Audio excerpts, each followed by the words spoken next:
I'm just hyped up from the disc jam we just finished up playing personally. I think it wore up my energy. I did not have enough energy bringing into that.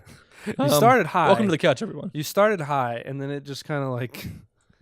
Dude, if we could record... But our performance went up, so... If we could have recorded yesterday. Yesterday was one of the most productive days I've had in a while. Mondays tend to be because I go to bed super early on Sunday. Yeah, that's true. So, like, I have these early. really great, like, spats of sleep and caffeine-fueled productivity. Okay, I was wondering. It's so good. And Mondays aren't good for me, but that's because my job is just not good on Mondays. Look at this. It's IT work. No. Like, guess what? If I didn't put it in on Friday, it's been bothering me all weekend. Now it's Monday, and I'm pissed. Yeah, well, I mean, like, nobody, like, hardly anyone in my office works on Monday. Right. A lot of people take Sundays. A lot of people take Mondays off. Since you work in a church, you get another day A lot of off people work during the on. week. Yeah, we all work on Sundays. That's So fair. a lot of people take Mondays off. I take Fridays off because I want to have both my days off together. Yes, and that makes sense to me. So it's also sad to hear both days off and not just... It's weird because, like, 5-day weeks, you get 2 days off, but you don't think of it because it's just like Monday through Friday, then I have a weekend. Like, there's weekend. Yeah, I It's work it's only Sunday 2 through days. Thursday. Yeah, so it's different. It's just a different schedule. It's kind of nice. I actually kind of like that schedule. Well, because I don't work all day on Sunday. I work. 5 to 12. Yeah, I work from 5 to 1. 6 to 1. 6 to 1. So. And to be fair, if you weren't, you would probably be volunteering in some capacity anyway, so you'd be there half the time Yeah, anyways. it's true. So I just wouldn't be there. your Sundays wouldn't be that much different. Yeah. Sorry, the TV's on right now, and they've jacked the. It's definitely the Verizon guy doing the mic drop commercial for Sprint. It's the he's the Verizon guy that's Can now you hear me Sprint, now guy. And he's doing the same, like with the unlimited words on the floor, and he's wearing this yellow. They're even Man. on the red carpet. They have the wanna microphone stand. You want to just talk about Sprint sucks so bad it can't even come up with its own original commercial ideas. They stole Verizon's commercial idea. They stole Verizon's advertising guy. Like, the only thing they haven't done is stole Verizon's reliability. Oh no, it's within 1%. Within 1%. Mm-hmm. Yeah, Yeah, I sure. don't. Sure, within it is 1% of being close to being measured next to it. Yeah, I don't. It's Commercial's stupid. weird. It's weird to have the TV on. Yeah, it while is we're doing weird, this. like no sound. just Riding a commercial. jet ski on a wave of Dr. Pepper. I will say, so just before there was a commercial for the Belko experiment. Have you seen anything about this? No. So the Belko experiment, I don't know if it's my kind of movie. Like, I don't know if it's supposed to be like a thriller or a horror movie. I think I have seen But it's the something one about where this. like this office building goes into lockdown, and then they say, "Hey, you guys have this much time to kill 30 people. We're going to kill 60 people, starting with this guy." And then his head explodes, and then they shows you like this control panel of like everybody, and they just blow their heads up, and you can't get out of the building. And so then they say the people that kill the most people will get to go home. Like, it's super terrifying. So, but I'm interested because it's got the angry redheaded guy from Scrubs. I never watched. You never watched Scrubs? Well, that's what I'm thinking of right now. So it looks interesting. I don't know if it's something that I would watch, but Yeah. It is. I don't either. I heard some guys saying that Get Out was a really good movie. But they're also like horror movie fans, and they're like, it was so Hard good, and it was a pass. horror movie, and it's probably one of those things that I'll watch I'll probably read the plot CinemaSins. for it, Yeah. and then I'll watch the CinemaSins I mean, I for think it. they've given us a lot of the plot. Like, black guy dating white woman goes home. All of a sudden, he just feels real uncomfortable. There's no black people. They're treating him think weird. it's They like hypnoptize him, and Yeah. then I think they're selling him or something. And that's I kind of think where he it becomes gets a slave lost. at that point. I think it's a. Yeah. I might be wrong. I don't know. It's If you've seen the movie, super- comment below and let us know how it Yeah. is. You can spoil it. I don't care. I'm not gonna watch it. I'm not a big. I'm not a horror fan. Everyone says it's scary, so No, hard like pass. I think we've talked about it before. I don't know if we talked about it on the podcast or on any of the shows, but like something about like the horror genre of movies, like whatever they do to just bring you in. Everyone's enticed. Like, you get scared at a horror movie, but you don't always get hyped up at an action movie. You don't always get like all like the warm fuzzies from a romance movie. Yeah, but But- almost every single horror movie, 95% of the time you get it'll like get you. tense from a horror movie. So it's just like, it's uncomfortable. I just can't. Most of the time, I can't do it. Every once in a while, there comes across one I can do. Like, zombie movies don't really bother me. yeah. I guess fear is probably an easier emotion to play on than love or be. excitement. Get into Is the excitement an emotion? philosophical Yeah. stuff. I don't think so. It's like happiness. Yeah, it's just like fear is an easier string to pluck. Mm-hmm. Like the rest of them are there, but it's stuff you experience regularly. Right. Like, I don't really get scared of things like that regularly in my life. Like, Yeah. I don't know how it is at your house, but creepy murder monsters aren't rolling around my apartment. That's often not the But- case with me. Yeah, in video games and movies, all of a sudden they can be. And I'm like, no. Yeah, it's No, it's that's not weird. I was okay. watching some Resident Evil Let's Plays last night, and it didn't bother me Who at were you all. watching? Like going to bed, I was watching this really cool guy. We'll drop his link below. His name is Zarikin, Australian, Yeah. small YouTuber, kind of You'll like probably us. drop his link below But, because I guarantee you I will forget. Yeah, I'll come back and fix I it. don't in a generally day or two. do a link dump for the show. No, that's fair. He's a pretty cool guy. I just like I he had think I posted watched it him in one of our play groups, and something I went and checked it out, and it's just really funny because he cut it in a way, and I told him this, but he cut it in a way where it takes away a lot of the tension that you feel when you're playing, but it's really funny because he's still really tense, right? So he's taking like hour-long segments into 20 or 30-minute gaps, and it's just him. So Yeah. it's just him freaking out for like 30 minutes, and it's really funny, like because it's exactly what I would do, and I don't have to experience the game. I can just watch it and get like the general plot senses from it, and like that's close as I'll ever get to Resident Evil 7. Like it's just Yeah, I just watched Hard pass. Achievement Hunter did. They started it on the DLC for it. And, oh, like one of the them band tapes, or actually, whatever. yeah, like I Band kind of footage. I kind of wish we could have done because it's not necessarily like scary, Yeah. but it's like an escape room. Huh. And so like you're locked in the room and you're locked to the bed, and Marguerite, the mom of the whole thing, Right. is like coming in and giving you food. She said, "Oh, my daughter wants you to be part of the family, but you got to eat this food first." And it's disgusting. And if you actually try to eat it, it kills you. Like if you Right. try 3 times to eat it, you die. Interesting. But like so I every time haven't she watched leaves, any you of can the like take the DLC. thing off Mm-hmm. and like walk around and like do stuff. But if you make a noise, like if you like trigger a thing that like moves the bed over and kicks Mhm. an alarm clock on, she hears it and she comes up to look. And if the room's not exactly like she left it, she'll know and she'll hurt you. Right. That's So you have to keep putting things back until you find the right way to do it. Yeah. And it's pretty cool, and it's less scary and more puzzle, and right. that's 'Cause the it's kind of no, game like, that I jump love. scares. Yeah. Okay. That's It's like fair. it's the tension of knowing. It's the same thing like when your parents came home and they said, "All right, you need to do one thing while we're gone from the house, and that's do the dishes." Right. And then you hear the garage door open, and you're like, "I have not done the dishes." Didn't even touch the and dishes. it's that same feeling of, "Ugh," except for this time you die. Right. That didn't happen in my house. I don't know if it happened in your house. No, I typically did not die when I didn't do the dishes in my house. There was no regular death occurring. Did not when you were often growing up. come up. I did definitely I would be in my room and my mom would be like, "Hey, can you go take out the trash or something?" And so like the garage Yeah. would come home. The problem is like I can't sneak the trash out, right? Because No, the trash is That's one of those normally things like you got to go the outside. big for that. trash can is sitting in the garage and you wheel it out to the curb, right? So the minute she opens that door, I mean obviously it's not sitting at the curb, so she would know then too. Yeah, She she pulls knows that she in. was pulling in. But so you open it up, it's like garage. So what am I gonna do? Like I grab the trash bags and then just like I'm sprinting down the stairs when she comes in. "Hey mom, I took out the trash already. I just forgot some and I gotta go add some more to it so we can have all the trash out." Like, that's not gonna happen. Like it just. I was also an only child, so I'm not a very good liar. Yeah, so you can't I pass. that back off on somebody. myself into a lot of like just iffy situations, and I just never had any idea how to get out of it, and I just never did. Yeah, see, that's the trick. Like I had a brother. I have a brother and a sister, and, but I could blame most things on my brother because most of the time I wasn't wrong. So like there was one time my mom's told me about that. Like they were gone and like a lamp broke or something like that. I don't know. Lamp is pretty stereotypical for Mhm. whatever reason. Right, I right. think people should make more sturdy lamps. I think we've narrowed this down to a problem. Lamps are always breaking because lamps fall over easily. Right. That's But true. the lamp broke, and mom and dad comes home, and they're like, "Jacob, what happened?" And my first response was, "Ben did it." Like, Ben's been gone for 2 days Right. because he's at camp. I was like, he did it before he left. And they're just now noticing the Yeah, broken lamp. it didn't work.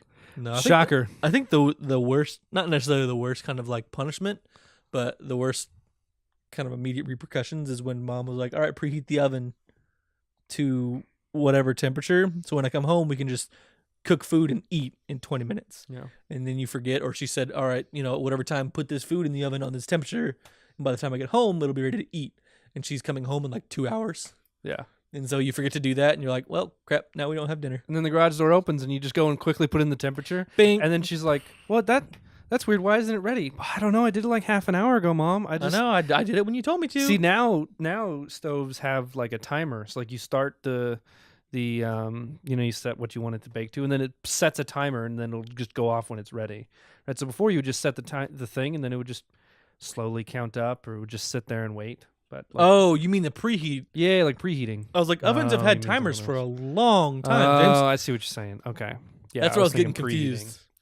No, it's all But- good. The one thing, if we're talking about vicious lies that we had to our parents, I've told this one, but so it was the story of how I wrecked my Mustang, like very first time. It's one of my favorite stories, mainly because it's just like stroke of genius, and it was awful. It was wonderful and awful all in the same time. And so I got my 93 50 Mustang. If you don't know what that is, well, I'm really sorry for you, but go look it up. Fox body Mustang. It's just this good, fast, light car. Like, it was easy to work on. It was parts were readily available because it was a Ford Mustang. Like, it was fun. It was a good Mustangs time. are Irware. They were cheaper than like Camaros and stuff at that time. I mean, I think in that I same think time Mustangs frame. are still. I like Mustangs, but they're still kind of like it's being like the worst of the best. Like, it's the bottom tier of muscle cars and whatnot. It kind of built Yeah. up for Mustangs, and Yeah. I think Mustangs kind of just did it first, and they were the first to really mass market it That's like fair. that and crank them out so quickly. I It's- really like Mustangs. I've always had fun with them. You know, they're the bottom tier of pricing in terms of sports cars, and they always seem to deliver really well in performance. Anyways, not the point. This is an old Mustang. It was right after they switched away from the Four Eyes Mustangs, if you are familiar with Mustangs. It was before they switched to the more modern, smooth line, so it was Yeah. kind of boxy. I love my Fox body. It was awesome. It was my first car. When I got it, we found it on eBay, and I was 15, right? And so my parents had agreed if I find the car, they would split the cost, and whatever I had saved up, they would match. And so I saved up $2,000, and so they matched $2,000. We found one and had it shipped from Ohio to Wichita and the whole thing together was like $3,800. So I got my Mustang, we got home with it, and we were having some issues with the title. The guy didn't sign it over correctly, and so we had to send it back, and then he had to get the bill of sale and then sign it and then send it over. It was a huge pain. It took a couple months. But so before that, I was 15 still, so I didn't have my full driver's license at the time. And so I could only drive it to work, and I couldn't technically drive it anywhere because I had 30-day tags that had expired 90 days before. So I would like to drive around just like my block, right? Because I lived in the city. I just drive around the block, and then I park the car. I do it when my parents weren't home because I wasn't supposed to be driving, right? And Yeah. one time, the second scariest thing that ever happened in that car, I was driving, and I had my seatbelt undone and my phone in my hand, and I looked up because I was getting ready to turn left, and there was a police car there. And I knew it was a police car because they had SUVs in my hometown. And so it comes over the hill, and you could see the light bar first, right? And then you could see, so you already know what it is. And he comes over, and I'm sitting there, and I have 30-day tags. Now, granted, it's in Kansas, so it's only on the back, right? Yep. There's nothing on the front license plate. So I'm sitting there, and I slowly reach over. I just grab the seatbelt, and I click it in place because you don't want to quick do it because why compound be- issues on more issues? he's gonna see the quick jerky movement. So I just stealthily did that, and I just sat there and waited, and my heart was inside my neck. I was so scared, and he just drove by and just looked down on me, as most police officers do Yeah. for teenagers in cars. And I turned my turn signal on, I waited for him to pass, and I waited a really long time to turn because I didn't want him looking in his rearview mirror and See you peeling out around the corner. yeah, and so I turned, but I didn't want to wait too long because then he'd look in his rearview mirror and see a 30-day tag with a date that didn't make any sense. And so I went back home, and so that was scary. And that stopped me for a few days because I was like, that could have been awful. I could have been arrested. That was my thought. I'm going to be arrested. This is how it ends. I'm going to lose my life over this. And so I'm going out one day and it's raining. I'm like, well, I always wanted to see how my Mustang handles in the rain. I can already tell you, not great. It doesn't matter what kind of those tires wide you have tires on on it. It was better than Well, it's a light car, rear-wheel drive with wide tires. yeah. It's built for straight lines in that case. It's not built like every for American wet muscle lines, car. right? It's straight lines is Yeah. what we do. I mean, it turned A really to well. B. It had good handling. It had a very stiff suspension, and it worked out well for that. But stiff suspension does not help with traction. Those are two No. different things. And so I was at a stop sign. And again, it was just in my block, right? I was just going around and around. And I was on my third lap. I was like, you know what? I'm going to peel out from the stop sign and turn left at the same time. I just want to see what happens. I'd never peeled out in a car ever, mind you, right? I didn't know what was going to happen. So obviously, I spun way too far because it was pouring down rain. So what's the next logical step? You just crank Whip the wheel it way back far the other right? way. So that's when the tires clicked because everything slid with it. That's how it always works. And then I jumped the curb on some guy's yard, and 3 of my 4 wheels in his front yard. And it had been raining like all day, so his yard was wrecked.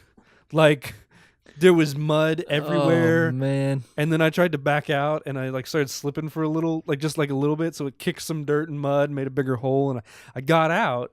And it was probably like 2:00 in the afternoon. Like this was during the summer, so I was home from school. It was like 2:00 in the afternoon. No one's home. It's a neighborhood where everybody works. And so like I look out the window and I look at his yard is toast, man. It's tire tracks over half the yard. And so I drove back home, and I swear I hit the curb at like 30, right? So I knew that there had to be damage, right? Like I lost a bumper, and I'm gonna have to go back to his house and get the bumper because I was too scared to deal with it. And so I parked the car, and I like cool down for a bit, and I do a lap around the car, and almost nothing is wrong, right? I'm excited for a second. I was like, man, I'm going to get away with this. I get over to my right front passenger tire, and there was a nice thin crack going down. I had 5 spoke wheels, right? These nice metal wheels. And a crack going all the way down the spoke from the center to the edge, and then there was a nice chunk that was like bent and like cracked out of there, and there's a nice little bubble in the tire. I'm like, well, that's not good. So I decided to take a lap, just like walk around the block because the rain was starting to stop. Yeah. And I looked at his yard. Well, he had gotten home, and he was standing in his yard just like dumbfounded that his front yard was destroyed. What happened? And so I went back home, and I dreaded my parents coming home. But I figured, you know what? I'm going to tell them about the wheel because, well, it needs to get fixed. Like I can't hide that. I It's don't gonna know be what pretty happened. obvious.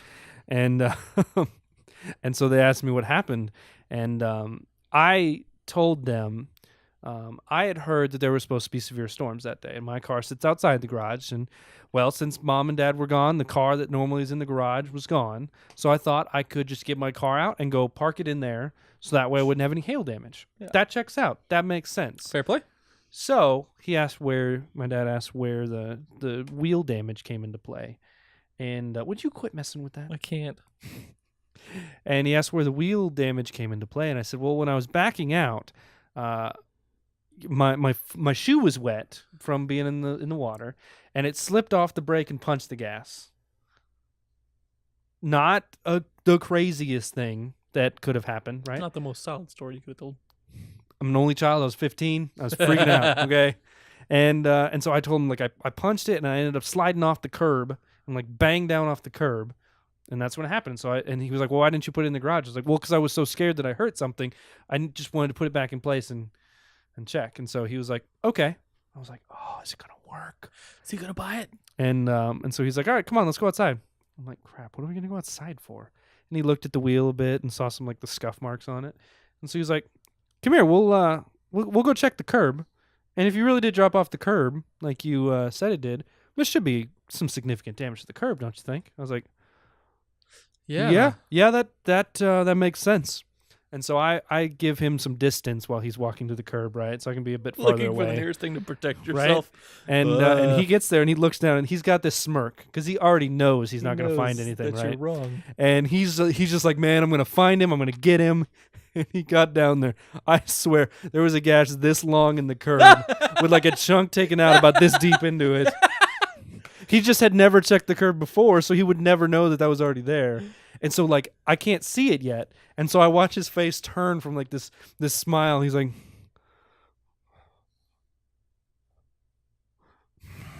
And then he's just, like, this haughty, just, like, disgusting look on his face.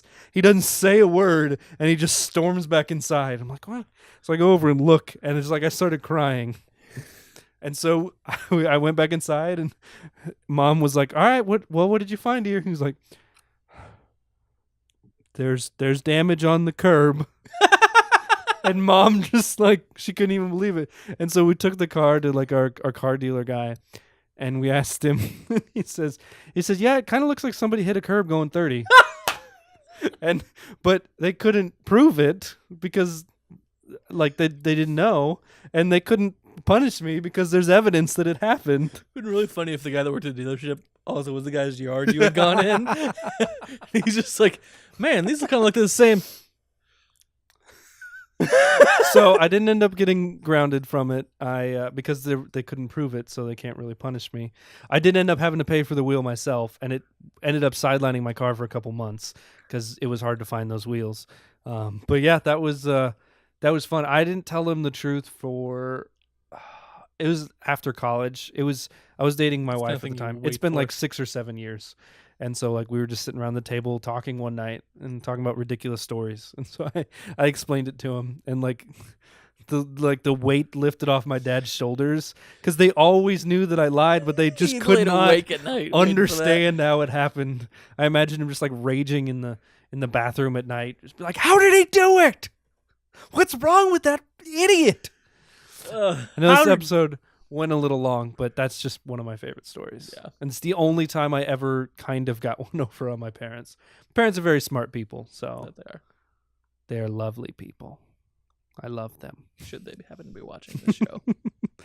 So, yeah, that's the couch. If you guys have stuff you want us to talk about, questions you have, things you want to know about our deep personal lives, we really are open books. Except we don't for things we don't want to talk about. Right. But mostly opening books and stuff. So, thanks, man, everybody. Bye. Bye.